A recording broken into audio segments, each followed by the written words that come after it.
Hi friends, ಎಲ್ರಿಗೂ ನಮಸ್ಕಾರ. ಈ ಒಂದು ವಿಡಿಯೋದಲ್ಲಿ ಏನು ತಿಳಿಸ್ಕೊಡ್ತಿದ್ದೀನಿ ಅಂದರೆ ಆಧಾರ್ ಕಾರ್ಡ್ನ ಮೊಬೈಲ್ನಲ್ಲಿ ಹೇಗೆ ಡೌನ್ಲೋಡ್ ಮಾಡೋದು ಅಂತ ಈ ಒಂದು ವಿಡಿಯೋದಲ್ಲಿ ತಿಳಿಸ್ಕೊಡ್ತಿದ್ದೀನಿ. ಅದಕ್ಕೂ ಮುಂಚೆ ನಾನು ಯೂಟ್ಯೂಬ್ ಚಾನಲ್ಗೆ 1000 ಸಬ್ಸ್ಕ್ರೈಬ್ ಕಂಪ್ಲೀಟ್ ಆಗಿದೆ. ಸಬ್ಸ್ಕ್ರೈಬ್ ಮಾಡ್ಕೊಂಡಿರೋ ಪ್ರತಿಯೊಬ್ಬರಿಗೂ ಕೂಡ ತುಂಬುವುದೈದ ಧನ್ಯವಾದಗಳು. ಯಾರೆಲ್ಲ ನನ್ನ ಚಾನಲ್ನ ಹೊಸದಾಗಿ ನೋಡ್ತಾ ಇರ್ತೀರಾ ನೀವು ಸಹ ಈ ವಿಡಿಯೋ ಕೆಳಗಡೆ ಸಬ್ಸ್ಕ್ರೈಬ್ ಅಂತ ಒಂದು ಬಟನ್ ಇರುತ್ತೆ, ಸಬ್ಸ್ಕ್ರೈಬ್ ಮಾಡ್ಕೊಳ್ಳಿ. ಸಬ್ಸ್ಕ್ರೈಬ್ ಮಾಡ್ಕೊಂಡು ಪಕ್ಕದಲ್ಲಿರೋ ಬೆಲ್ಲೈಕನ್ ಮೇಲೆ ಕ್ಲಿಕ್ ಮಾಡಿ ಎಲ್ಲ ಸೆಲೆಕ್ಟ್ ಮಾಡಿ. ನೀವು ಈ ರೀತಿ ಮಾಡೋದ್ರಿಂದ ನಾನು ಯಾವುದೇ ಒಂದು ಹೊಸ ವಿಡಿಯೋ ಅಪ್ಲೋಡ್ ಮಾಡಿದ್ರೆ ನಿಮಗೆ ನೋಟಿಫಿಕೇಶನ್ ಮುಖಾಂತರ ಬರುತ್ತೆ. ಆಧಾರ್ ಕಾರ್ಡ್ನ ಮೊಬೈಲಲ್ಲಿ ಡೌನ್ಲೋಡ್ ಮಾಡೋಕ್ಕೋಸ್ಕರ ಕ್ರೋಮ್ ಆ್ಯಪ್ನ ಓಪನ್ ಮಾಡಿಕೊಂಡು ಕ್ರೋಮ್ನಲ್ಲಿ ಆಧಾರ್ ಅಂತ ಸರ್ಚ್ ಮಾಡ್ಕೊಬೇಕು. ಸರ್ಚ್ ಮಾಡ್ಕೊಂಡಾಗ ನೆಕ್ಸ್ಟ್ ಈ ರೀತಿ ಬರುತ್ತೆ. ಇಲ್ಲಿ UIDAI ಫಸ್ಟ್ನ ವೆಬ್ಸೈಟ್ ಮೇಲೆ ಕ್ಲಿಕ್ ಮಾಡ್ಕೊಬೇಕು. ಕ್ಲಿಕ್ ಮಾಡ್ಕೊಂಡ್ರೆ ನೆಕ್ಸ್ಟ್ ಈ ರೀತಿ ಬರುತ್ತೆ. ಇಲ್ಲಿ ಒಂದು ಲ್ಯಾಂಗ್ವೇಜ್ನ ಸೆಲೆಕ್ಟ್ ಮಾಡ್ಕೊಬೇಕು. ಲ್ಯಾಂಗ್ವೇಜ್ನ ಸೆಲೆಕ್ಟ್ ಮಾಡ್ಕೊಂಡ್ರೆ ನೆಕ್ಸ್ಟ್ ಈ ರೀತಿ ಬರುತ್ತೆ. ಇದು ಆಧಾರ್ ಕಾರ್ಡ್ದು ಅಫಿಷಿಯಲ್ ವೆಬ್ಸೈಟು.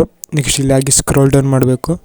ಇಲ್ಲಿ ಗೆಟ್ ಆಧಾರ್ ಅಂತ ಒಂದು ಆಪ್ಷನ್ ಇರುತ್ತೆ. ಆ ಒಂದು ಆಪ್ಷನ್ ಮೇಲೆ ಕ್ಲಿಕ್ ಮಾಡ್ಕೊಬೇಕು. ಅದಕ್ಕೂ ಮುಂಚೆ ಇಲ್ಲಿ ಇದನ್ನು ಫಸ್ಟ್ ಕ್ಯಾನ್ಸಲ್ ಮಾಡ್ಕೊಬೇಕು. ಕ್ಯಾನ್ಸಲ್ ಮಾಡಿಕೊಂಡು ನೆಕ್ಸ್ಟ್ ಇಲ್ಲಿ ಗೆಟ್ ಆಧಾರ್ ಅನ್ನೋ ಒಂದು ಆಪ್ಷನ್ ಮೇಲೆ ಕ್ಲಿಕ್ ಮಾಡ್ಕೊಬೇಕು. ನೆಕ್ಸ್ಟ್ ಈ ರೀತಿ ಬರುತ್ತೆ. ಇಲ್ಲಿ ಡೌನ್ಲೋಡ್ ಆಧಾರ್ ಅಂತ ಒಂದು ಆಪ್ಷನ್ ಇರುತ್ತೆ. ಆ ಒಂದು ಆಪ್ಷನ್ ಮೇಲೆ ಕ್ಲಿಕ್ ಮಾಡ್ಕೊಬೇಕು. ನೆಕ್ಸ್ಟ್ ಈ ರೀತಿ ಬರುತ್ತೆ. ಇಲ್ಲಿ ಹಾಗೆ ಸ್ಕ್ರೋಲ್ ಡೌನ್ ಮಾಡಬೇಕು. ಸ್ಕ್ರೋಲ್ ಡೌನ್ ಮಾಡಿದ್ರೆ ಇಲ್ಲಿ ಡೌನ್ಲೋಡ್ ಆಧಾರ್ ಅಂತ ಒಂದು ಆಪ್ಷನ್ ಇರುತ್ತೆ. ಆ ಒಂದು ಆಪ್ಷನ್ ಮೇಲೆ ಕ್ಲಿಕ್ ಮಾಡ್ಕೊಬೇಕು.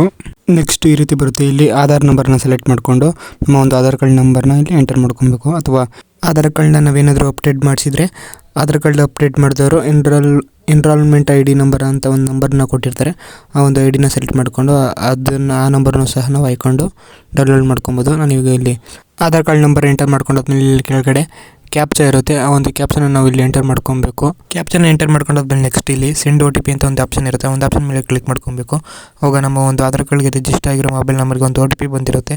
ಆ ಒಂದು OTPನ ನಾವು ಇಲ್ಲಿ ಎಂಟರ್ OTP ಅನ್ನೋ ಆಪ್ಷನ್ ಹತ್ರ ಎಂಟರ್ ಮಾಡ್ಕೊಬೇಕು. OTP ಎಂಟರ್ ಮಾಡ್ಕೊಂಡಾದ್ಮೇಲೆ ಇಲ್ಲಿ ವೆರಿಫೈ ಆ್ಯಂಡ್ ಡೌನ್ಲೋಡ್ ಅಂತ ಒಂದು ಆಪ್ಷನ್ ಇರುತ್ತೆ. ಆ ಒಂದು ಆಪ್ಷನ್ ಮೇಲೆ ಕ್ಲಿಕ್ ಮಾಡ್ಕೊಬೇಕು. ಲೋಡಿಂಗ್ ಆಗುತ್ತೆ. ನೆಕ್ಸ್ಟು ಈ ರೀತಿ ಬರುತ್ತೆ. ಇವಾಗ ನಮ್ಮ ಒಂದು ಆಧಾರ್ ಕಾರ್ಡು ಸಕ್ಸಸ್ಫುಲ್ಲಿಯಾಗಿ ಡೌನ್ಲೋಡ್ ಆಗಿರುತ್ತೆ. ಡೌನ್ಲೋಡ್ ಆಗಿರೋದು ಇಲ್ಲಿ ಮೇಲ್ಗಡೆ ಮೆಸೇಜ್ ಬಾರಲ್ಲಿರುತ್ತೆ. ಅಥವಾ ಇಲ್ಲಿ ಕ್ರೋಮ್ನಲ್ಲಿ 3 ಡಾಟ್ ಮೇಲೆ ಕ್ಲಿಕ್ ಮಾಡಿಕೊಂಡ್ರೆ ಇಲ್ಲಿ ಡೌನ್ಲೋಡ್ ಅನ್ನೋ ಒಂದು ಆಪ್ಷನ್ ಇರುತ್ತೆ. ಆ ಒಂದು ಆಪ್ಷನ್ ಮೇಲೆ ಕ್ಲಿಕ್ ಮಾಡಿಕೊಂಡ್ರೆ ಅಲ್ಲಿ ತೋರಿಸುತ್ತೆ. ಇಷ್ಟು ನಾನು ಡೌನ್ಲೋಡ್ ಆಗಿರೋ PDF ಓಪನ್ ಮಾಡ್ಕೋತೀನಿ.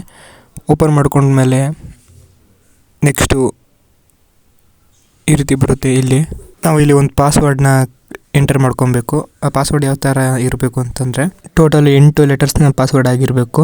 ಆ 8 ಲೆಟರ್ಸಲ್ಲಿ ಸ್ಟಾರ್ಟಿಂಗ್ 4 ಲೆಟರು, ನಮ್ಮ ಹೆಸರಿನ 4 ಅಕ್ಷರ ಆಗಿರಬೇಕು. ಸ್ಟಾರ್ಟಿಂಗ್ 4 ಅಕ್ಷರ ಅದು ಕ್ಯಾಪಿಟಲ್ ಲೆಟರಲ್ಲಿ, ಮತ್ತು ಇನ್ನು 4 ಅಕ್ಷರ ನಾವು ಹುಟ್ಟಿರೋ ವರ್ಷ. ಎಕ್ಸಾಂಪಲ್ಗೆ ಇಲ್ಲಿ ಒಂದಿದೆ, ನೀವು ಇಲ್ಲಿ ನೋಡ್ತಾ ಇರ್ಬೋದು. ಅನೀಶ್ ವೈ ಕುಮಾರ್ ಅಂತ ಹೆಸರಿದೆ ಮತ್ತು ಡೇಟ್ ಆಫ್ ಬರ್ತ್ 1989 ಅಂತ ಇದೆ. ಪಾಸ್ವರ್ಡು ಅನೀಶ್ 1989 ಅಂತ ಇದೆ. ಇದು ಜಸ್ಟ್ ಎಕ್ಸಾಂಪಲ್ ಅಷ್ಟೇ. ನೀವು ಆಧಾರ್ ಕಾರ್ಡ್ ಡೌನ್ಲೋಡ್ ಮಾಡ್ಕೊಂಡಾಗ ನಿಮ್ಮ ಹೆಸರದ್ದು 4 ಸ್ಟಾರ್ಟಿಂಗ್ ಅಕ್ಷರ ಮತ್ತು ಡೇಟ್ ಆಫ್ ಬರ್ತ್ ಇಯರ್ನ ಸೆಲೆಕ್ಟ್ ಟೈಪ್ ಮಾಡ್ಕೊಬೇಕಷ್ಟೇ ಪಾಸ್ವರ್ಡಾಗಿ. ಪಾಸ್ವರ್ಡ್ನ ಎಂಟರ್ ಮಾಡಾದ್ಮೇಲೆ ಇಲ್ಲಿ ಓಪನ್ ಆಪ್ಷನ್ ಮೇಲೆ ಕ್ಲಿಕ್ ಮಾಡಿಕೊಂಡ್ರೆ ನಮ್ಮ ಒಂದು ಆಧಾರ್ ಕಾರ್ಡಲ್ಲಿ ಬರುತ್ತೆ. ನಾವು ಡೌನ್ಲೋಡ್ ಮಾಡಿರೋ ಆಧಾರ್ ಕಾರ್ಡ್ನಲ್ಲಿ ಈ ರೀತಿ ಕ್ವೆಶ್ಚನ್ ಮಾರ್ಕ್ ಬಂದಿರುತ್ತೆ.